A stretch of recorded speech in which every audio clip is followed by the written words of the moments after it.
How to complete your KYC and risk profiling in Teji Mandi app.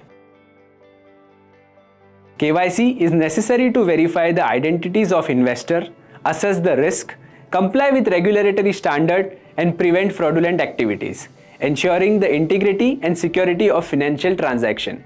Here is a step to complete your KYC. Navigate to the Portfolio tab and select View Stocks for your preferred portfolio. Enter your PAN number and proceed with your date of birth. Now click on Continue.